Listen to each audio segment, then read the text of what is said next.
Welcome to A Shot of Facts. This is your girl Deja Renee, and this episode is a shot of iShallBe with Shelby Tinsley of iShallBe app. Now, Shelby is the founder and CEO of iShallBe, which is a multi-dimensional platform to encourage people to affirm purposeful thoughts and ideas to existence. And she is a HBCU alum as well. So we always welcome HBCU alums here. So, welcome, Shelby. How are you doing today? I'm doing well. Thank you for having me. I'm really excited about our conversation today. Yes, thank you. And so, just to kickstart into the interview, since you are, I guess you majored in psychology, right, at FAMU, so Yep, you're kind of well versed in mental health awareness. So, and the overall app is about basically mental health awareness and positive affirmations and such, right? So, absolutely. my first question to you is what are different ways to promote mental health advocacy, especially in the Black community? That's a very good question. And um, I think the ways that we can promote it is what people don't necessarily like to say is by supporting each other when we are having those mental health issues. I think that's the best way that we can promote it. It's, not necessarily saying that, you were there for your friend during this, but being there and being able to see how you can be able to provide that. But of course, the traditional answer to that is, of course, making sure there's more events, making Right. sure you do have an app, you're sending out emails or text messages, and it could be text messages of motivational quotes. It could be text, it could be emails of a blog or a newsletter article. So there are various ways that you can promote mental health, but I think a lot of times people steer away from actually supporting someone through it. I recently had like an emotional break, and it wasn't, my friends were that I really truly understood the meaning of friendship to have my friends there with to have my friends there for me. So I think the best way that we can actually promote it is to support those who are truly going through it. And when you support those, they'll be more open to sharing their story. And then there you have it. You have someone who's willing to share their story. So when someone goes through it, you know who you can lean on to talk about it. I also feel that people don't really support because they don't know how to. It's kind of like with mental health awareness, it's still a new subject to a lot of people. And a lot of people rather just ignore the issue than bring it up, especially to friends and families. Yeah, it's so interesting that you say that. And that's been the conversation since talking about mental health has become a thing, right? People are afraid and they still are afraid. I was watching, are you familiar with I can't think of the show, but it's with like the ex-pro football players and they're on YouTube. Chad Ochocinco is one of them. I know I've seen a clip of it. I can't remember the name, but I know what you're talking about. Okay, it's a really good show. I mean, they talk about everything. So I saw a clip. I didn't watch the whole thing. I haven't had the opportunity to, but the guy said, you know what? It really hurt my feelings when I told you that when I was telling you something about how I was feeling about a situation. So, and that triggered with me because I was talking to another friend and they laughed about it. I'm like, that hurt my feelings because now I'm thinking maybe I'm too sensitive. Right. Maybe I'm overthinking. And these are all the attributes of anxiety that I have because I'm always overthinking, like, oh my goodness, did I do something wrong? Or Too. am I overthinking? And Yeah. if for someone to laugh at me, it's kind of like that triggers. So that's why it goes back to if we can, and before we can promote it, we got to be able to truly support it because people are truly going through things. And So that's I hope what I makes answered your people not question. want to bring it up. What did you say? That's what makes people not want to bring up their issues to people because they might think that, oh, maybe I'm overreacting, maybe I'm tripping, maybe it's not that big of a deal when actually it is a big deal. Absolutely, and I'll tell you this. That's one of the because there's several reasons why I created iShallBe, but that's one of the reasons why I created iShallBe was to give people a space to be vulnerable and say, "Ooh, I needed that," or you know what, I didn't, or to know that there's a space where people are going through the same things that you're going through. So now you have someone that you can relate to, but most importantly, they were willing to open up about it. So now you feel comfortable to open up about it. So now we have a community of people who are saying, hey, what should I do in this situation, or ask questions, or provide those resources? Because I don't have the resources, but the community do. Like, you may come on and say, hey, iShallBe hasn't posted this, but let me share this with you because I know someone needs it. Definitely. I definitely agree with that.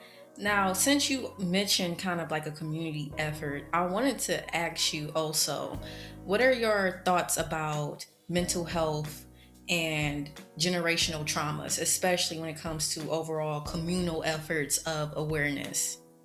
Oh, I mean, that's a great question. I think about how our generation took give a great example. So I think about how our generation took what happened at the Capitol, right?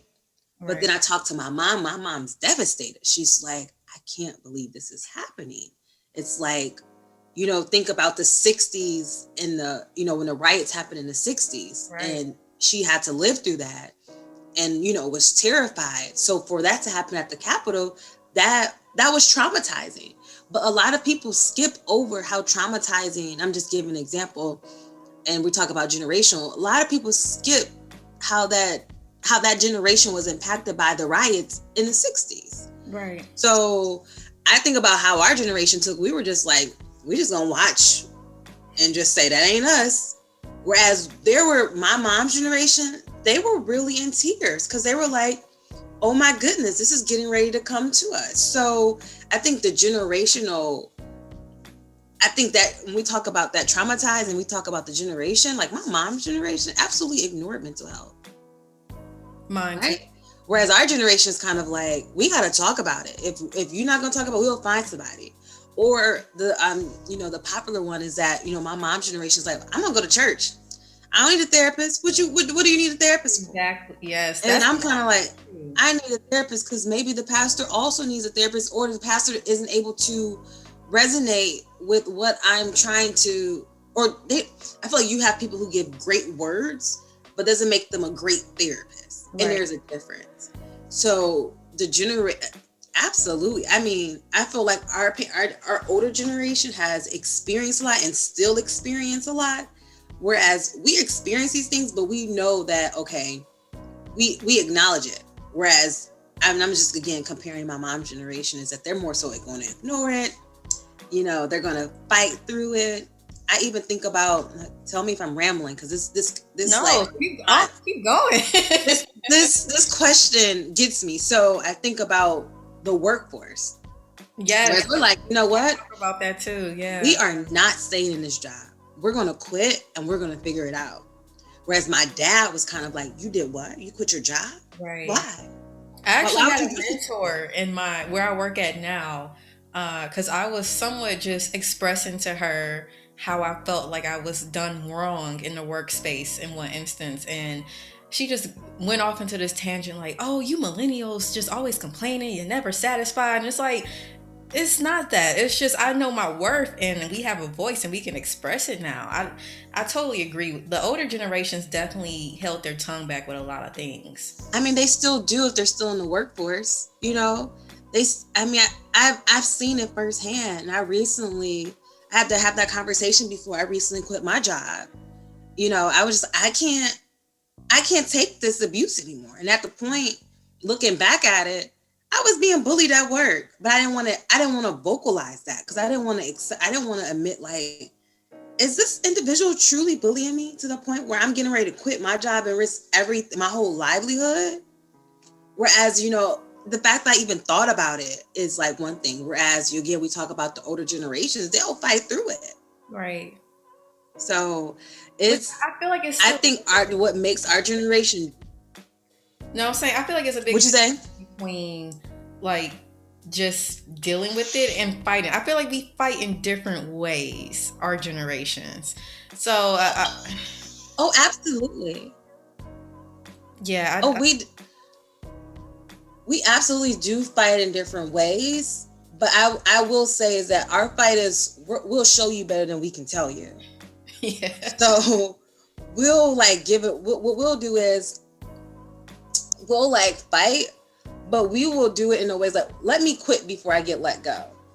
right, And me quitting is actually a hindrance to your company than it is to me. And I say that because the conversation that happens nowadays, what is the workforce going to do in about 5 years with our generation? So if we look at like the age, I kind of fall within the millennials. I'm 29, but I'm also like border at the generation. Is it Z? Yeah, Z. Yeah. Generation X is before us. I don't believe that they talked about generations back in the day as much as we talk about it now. But that's another conversation for another I time. definitely agree. I'm like, oh my goodness. But I feel like between the millennials and Generation Z, I don't know what the workforce is going to do because everybody wants to be an entrepreneur. And realistically, it's working. Everyone has a product. Everyone has a podcast, So I truly wonder, what will the workforce do? And